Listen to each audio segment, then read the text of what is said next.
Hi, I'm Vanessa from Lella Boutique. I'm here at Fat Quarter Shop. I'm here to talk about the Rose and Bloom block of the month. I'll also be sharing a trunk show, and then a little bit later we'll do a Q&A, and then there will be a fun little surprise. The Rose and Bloom block of the month was inspired by my maternal grandmother, Marguerite. She lived to the ripe old age of 98. She was a lover of art and classical music and literature, and one of her very favorite authors was Louisa May Alcott. A few years back, I found her vintage copy of Rose and Bloom at my mom's house, and my mom and I were both talking about how cool it would be to take some of the pages and turn it into fabric. So in my Love Note fabric collection, I have this Alcott text print straight from Grandma's copy of the book. And then the quilt is called Rose and Bloom as an extension of that. As you can see, it's got a sampler feel to it, forms this beautiful flower layout. The Rose and Bloom book is going to ship around October 27th. The Love Note fabric collection will arrive in November 2021. The Rose and Bloom block of the month is going to start in December 2021 and it ends in September 2022. Month 1 should ship around December 22nd. And here's what's in the block of the month kit. You'll get over 16.5 yards of Love Note fabric. The book is included and will ship with month 1. The quilt finishes at 84.5 inches square, and the subsequent kits will ship around the 22nd every month. The pieced backing set is available separately. Okay, let's jump into the trunk show. I have brought with me some of my favorite quilts as well as some of my more recent collections, and you might also be seeing a future collection as well. The first quilt that I have here is called Rose and Bloom, but I've used my Socialite sampler blocks. As you'll recall, those are from Fat Quarter Shop's free block of the week that happened in all of last year. And I used the setting for Rose and Bloom to place my blocks. Let's take a look at a full picture of this quilt.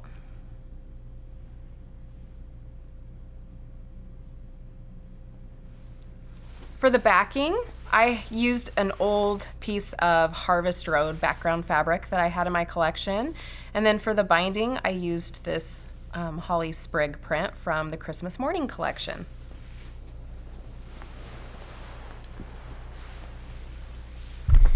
Next up, we have the Peace on Earth panel. This is from the Christmas Morning collection. This one is super fun because there's no piecing required at all unless you want to make it bigger with like a border or maybe some more sampler blocks. These sampler blocks are a 6-inch finished size. The panel also includes a little bit of extra yardage on the outside of it if you do want to add on to it with some kind of sampler. But this is available in shops now, and they're going pretty fast, so you're going to want to make sure and snag one while you can. For the backing of this one, I actually used the striped print from my, which one is this from? This is from Nest, I believe, so it's several years old. No longer in print, but the binding I used the little skinny stripe print from the Christmas Morning collection. The quilting was done by Natalia Bonner, and that is custom. Next, we have another quilt from the Christmas Morning collection. This is my Figgy Pudding quilt. This is a Fat Quarter pattern. It is perfect for a beginner. We're using just half square triangle techniques and then sewing squares and rectangles together. Super popular pattern. The quilting was done by Marion Bott. And by the way, any of these quilts, if you want more details about them, which pantographs were used, who quilted them, that sort of information, you can check my Instagram at Lella Boutique. The backing for this one, I've used the main floral print from Christmas Morning. And then again, I have this beautiful holly sprig print for the binding. This next quilt is called Nice List. This uses a layer cake. And I love using non-traditional backgrounds. So with this one I've used, it's called the Comfort print from Christmas Morning. And so it just adds a nice contrast to the prints in the collection. Can we see a full photo of this one? The backing for this one uses that holly sprig print. This is my favorite print in the whole collection, so you'll see it a lot.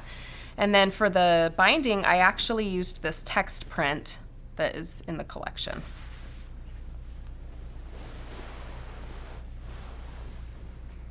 Next, we have Yule Tree. This one is made with a variety of yardages. There are some fat quarters, some fat eighths, some half yards, just a really scrappy Christmas tree. The background is also scrappy, as you can see. And there's a full picture. For the backing on this one, I have used this tonal floral print from the collection. And again, the striped print in the silver for the binding. Next, we have Kaleidoscope 2. This is a sequel to Kaleidoscope 1, of course, which is a jelly roll quilt. Kaleidoscope 2 is made with a honey bun. And I've used, in the collection, there's a dot print. It's called Magic Dot. And so I've used the multicolor print for the background on this one. For the backing, we have the dove print in the collection, and then the holly berries once again for the binding. Next, we have one of my all-time favorite quilts that I have ever made. This is called Lovey Dovey. This quilt and the collection actually came about during 2020, and so I had a lot of peace on my mind and good energy for everybody, and so you see that in this collection. This quilt is pieced with just traditional piecing techniques, half square triangles, easy corner triangles, but there are a lot of pieces. So this one is the Christmas morning version. And for the backing, I've used that main floral print again and the holly sprig binding.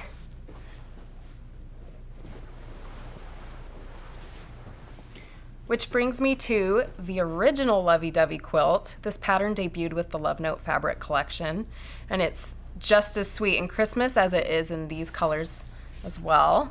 Do we have a picture of that one? Awesome. The backing, I've used this daisy print from the Love Note collection, and then I used the little heart print for the binding.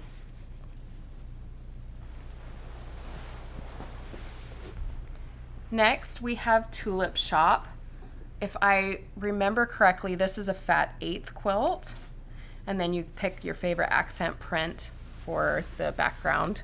This is a herringbone print, so it kind of reads as a solid, but adds a little bit of interesting depth to the design. For the backing, I have used just this main floral print from Love Note, and then I love the striped binding, so this uses the stripe from the collection. Next up, we have Junebug. This is one of my oldest quilt designs. It's a very popular one, so I decided to recolor it in Love Note and made the quilt. Just finished binding it before I got here.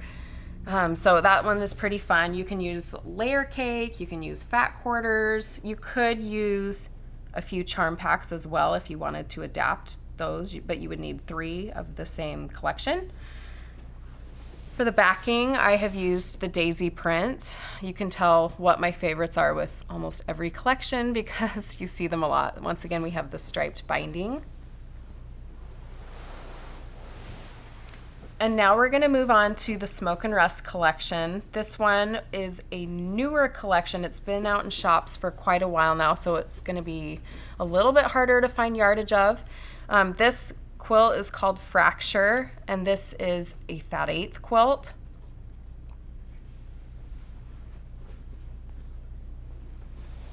And for the backing, I used the plus sign print from Smoke and Rust, and then for the binding, I've used this, it's kind of like a herringbone. Next up, we have Hot Cross Buns. This one is a jelly roll quilt.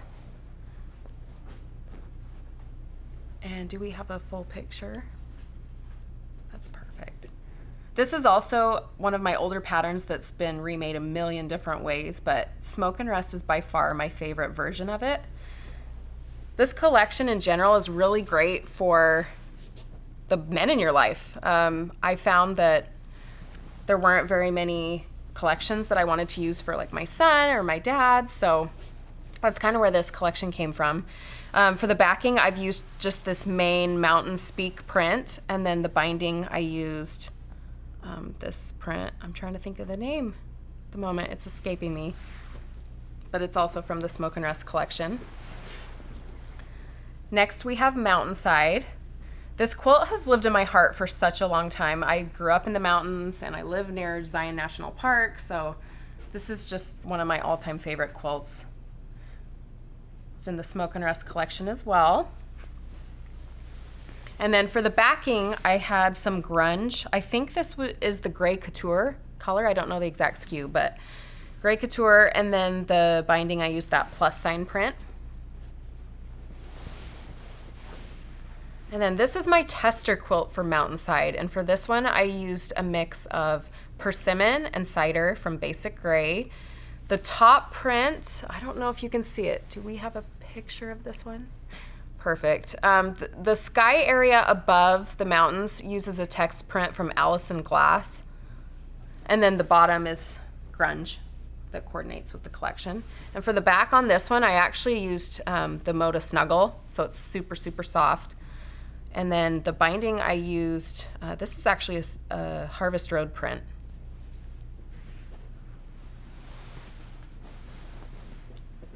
Next, we have Scrappy Sunflowers. If you know my backstory at all, you know that my very first quilt was a sunflower quilt. And so I decided to revisit the idea and came up with this little field of scrappy sunflowers. One of my all-time favorites, and this one usually lives behind my sewing table up on the wall. For the backing, I used, this is a print from Farmer's Daughter, and actually the whole quilt's made in Farmer's Daughter. And then the binding is a print from Sugar Pie. It's a herringbone print. And this one has custom quilting. This one is my Starstruck 2 pattern.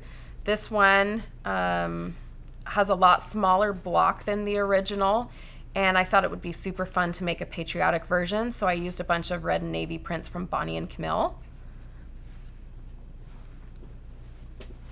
For the backing, I also used one of the Bonnie and Camille prints. I'm trying to think what collection this was from.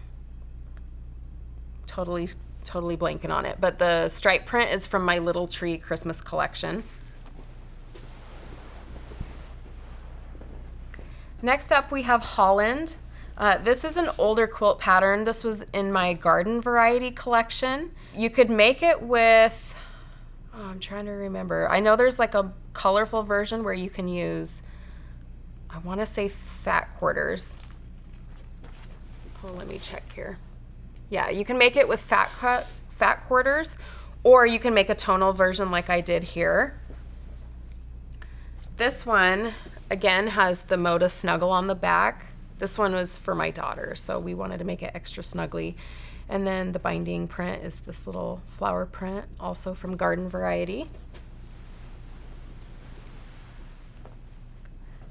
Next up, we have Spring Fling. This is in my Folktale fabric collection. This is a little bit, it's getting to be a little bit of an older collection, so it's gonna be a little bit harder to find, but this one is super fun to make. I know a lot of people have collected the fabric and have a lot of trouble finding this magic dot background. So if you do, there are Bella Solids that coordinate. I have a blog post that talks about all of those, so you can substitute those. The backing on this one uses the main floral print. In general, with most of my quilts, I try and use like a big floral on the back wherever possible.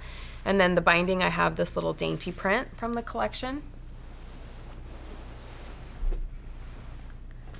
Next up, this is one of my more recent finishes. This is from the Sampler Spree Sew Along. The book by Susan, I don't know how to say her last name. I think it's Aki, but I decided to come up with my own layout, and so I just did a giant leaf and plugged in my sampler blocks into that. I have a full tutorial up on my blog, which is Lella Boutique, or blog.lellaboutique.com.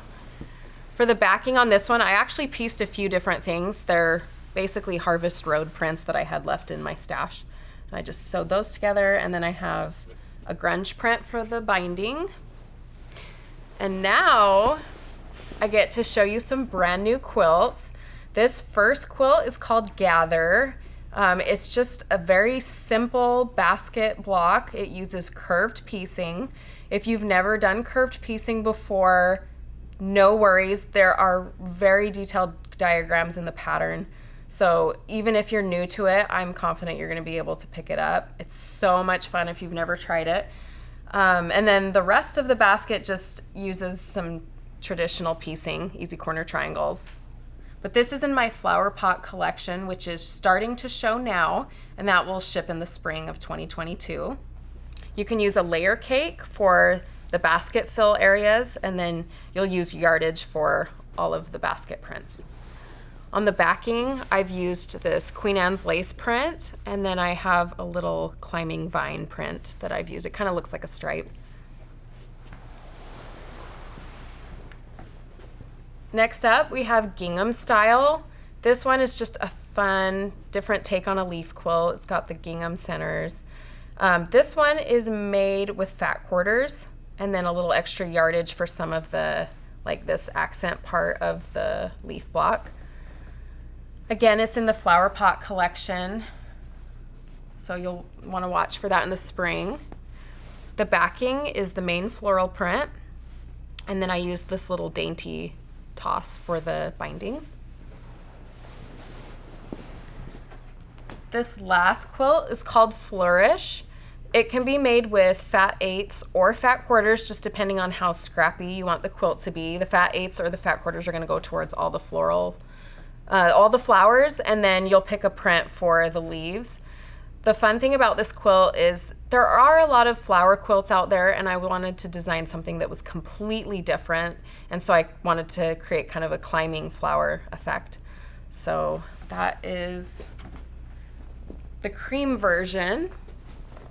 And on the backing, again, I've used this main floral print, and then there's a stripe in the collection, which I've used for the binding. So the second version of that uses the navy text print in the collection. It creates kind of a cool texture, as you can see. The instructions are written to accommodate unidirectional prints like these ones.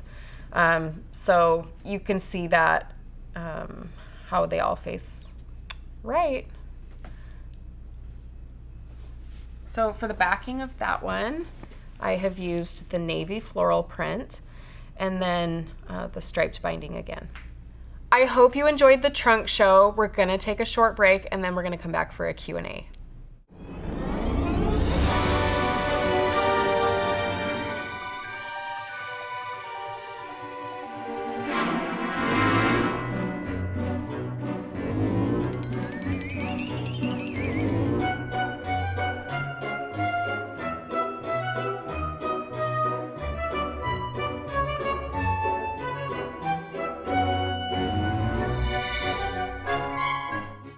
Okay, it's time for the Q&A. All of these questions were submitted through social media in the past couple days. The first one says, where do you get inspiration for your fabric collections and quilt patterns? It comes in a variety of places. If you know my collections at all, you know they vary in color scheme and are kind of all over the place and unpredictable. So a lot of the inspiration for the fabric collections just come from whatever I like at the moment. For example, Smoke and Rust really came about because I wanted to make some quilts for members of my family that were male, and my normal floral collections aren't something they're going to be interested in, so I came up with the answer to what would I make if I was going to make something for the men in my family. For the quilt patterns, that can also come from a variety of places. A lot of times the fabric collections themselves will give me ideas for the quilt patterns, but there's a lot of great geometric rugs and tiles and all sorts of patterns that can also provide some inspiration for quilt blocks. The second question says, I love your books and the way you have cutting instructions for the pre-cut, for yardage, and for scraps. I also love that you do the quilts in various fabric lines from various fabric companies. Do you plan to write any more books? Right now, I don't have plans, and that's just merely because of time. I have 2 kids at home that keep me really busy, and then with the fabric collections and the patterns, it's a lot. So right now, I don't have any plans, unfortunately. The next question says, I have a layer cake of Farmer's Daughter fabric I have been saving. What quilt pattern do you recommend I sew it with? Oh, that's a good question too. I did create a few different patterns for the Farmer's Daughter collection, so I would definitely recommend you check those out. In particular, my favorite from that collection was Home Again. So check out the Home Again pattern. I believe Fat Quarter Shop has the download for that as well. The next question says, which do you enjoy more, designing fabric or designing quilt patterns? I would say designing quilt patterns. It's just where I started this whole journey, basically, and yeah, whether I'm designing fabric or not, I would still definitely want to be designing quilt patterns. The next question says, when you buy fabric, do you have any designers that you love? Yes, I definitely do. One of my all-time favorites before I started designing for Moda, and who continues to be one of my favorites, is Basic Gray. I have loved how she too varies her collections. You never know what you're gonna get. It's such a fun surprise every time she releases them. So I always really look forward to that. Next question says, do you have to buy your own fabric from your own fabric line? Typically, no. Moda will send us, plenty of yardage to make what we need, and on occasion I will buy some if I know that I want a whole bolt of a backing print or like a text print, or I know with Smoke and Rust I bought a lot of those boyish basics because I'm not sure when I'll be doing one like that again. So yes, I do on occasion buy my own fabric. The next question says, do you have plans to design more male-friendly lines like Smoke and Rust? I love your florals, and I like to make quilts for my guys. By the way, I love your variety of color palettes. Oh, thank you. So I kind of just touched upon that, but I don't know for sure when, but I'm sure sometime in the future I will have something like Smoke and Rust. That need is going to continue to come up, so I can say you should expect something, but not in the immediate future. The next question said, what jobs have you had on my way to being a fabric designer? I've had a few different jobs. I mean, my job right before I got into this industry, I was in banking for a long time. I got hired in Manhattan as a banker and had a lot of fun, but I quit that job when I had kids, and that's kind of what segued me into the design world. The next question, who taught you how to sew? My mom taught me how to sew. She is super, super creative. I could sing her praises all day long because she's one of the most talented people I know. She uses power tools. She can design floral arrangements. She does everything. So growing up, I grew up in a very creative household, and she taught me how to sew. The next question is, how do you choose the color palettes of your fabric lines? Are they your favorite colors, or is there something else that gives me inspiration?